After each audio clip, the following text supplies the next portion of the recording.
प्यारे बच्चों, आज मैं आपको कहानी सुनाने जा रही हूँ एक बादशाह की। किसी मुल्क में एक बादशाह की हुकूमत थी। उनकी 3 बेटियाँ थीं।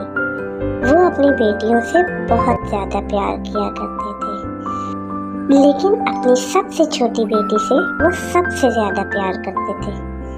एक दिन बादशाह ने सोचा कि मैं तो अपनी बेटियों से इतना ज़्यादा प्यार करता हूँ, आज मैं देखता हूँ कि मेरी बेटियाँ मुझसे कितना प्यार करती हैं। ये सोचकर उन्होंने अपनी तीनों बेटियों को बुलाया और उनसे पूछा कि वो उनसे कितना प्यार करती हैं।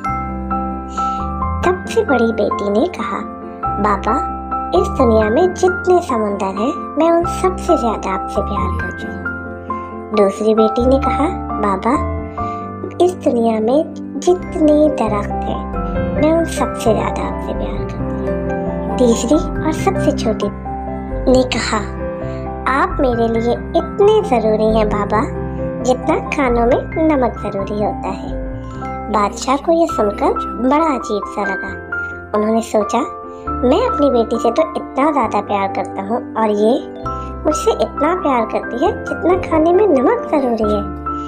ये सोचकर उन्हें गुस्सा भी आया और उन्होंने अपनी बेटी से कहा, मैं तुमसे इस जवाब की तवक्का नहीं रखता था। अब तुम कुछ दिनों के लिए जंगल में जाकर रहो, ताकि तुम्हें पता चले कि मैं तुम्हारे लिए कितना ज़रूरी हूँ और मैं तुमसे कितना ज़्यादा प्यार करता हूँ। शहज़ादी ने कहा, बाबा हुजूर, मुझे आपकी बात मंजूर है, लेकिन इसके लिए मेरी एक शर्त है। जब तक मैं जंगल में रहूं और घर वापस ना आऊं, आप अपने खानों में नमक का इस्तेमाल नहीं करेंगे। बादशाह सलामत ने कहा, ठीक है, मुझे मंजूर है। बादशाह सलामत शहज़ादी को जंगल में छोड़ आए और साथ ही मुलाजिमों को हुक्म दिया कि अब तुम लोग मेरे खानों में नमक का इस्तेमाल मत करना। उस दिन से बादशाह सलामत ने बगैर नमक के खाना शुरू कर दिया, लेकिन उन्हें खाने में मज़ा ना आता। वो दिन पर दिन गुजरते रहे, वो खाना बगैर नमक के खाते रहे, लेकिन खानों का मज़ा ही ख़त्म हो गया। आहिस्ता आहिस्ता बादशाह सलामत को एहसास हुआ कि वाकई नमक खानों के लिए कितना ज़रूरी है, और यही सोच उन्हें जंगल में दोबारा ले गई और अपनी बेटी से गले मिलकर वो बहुत रोए।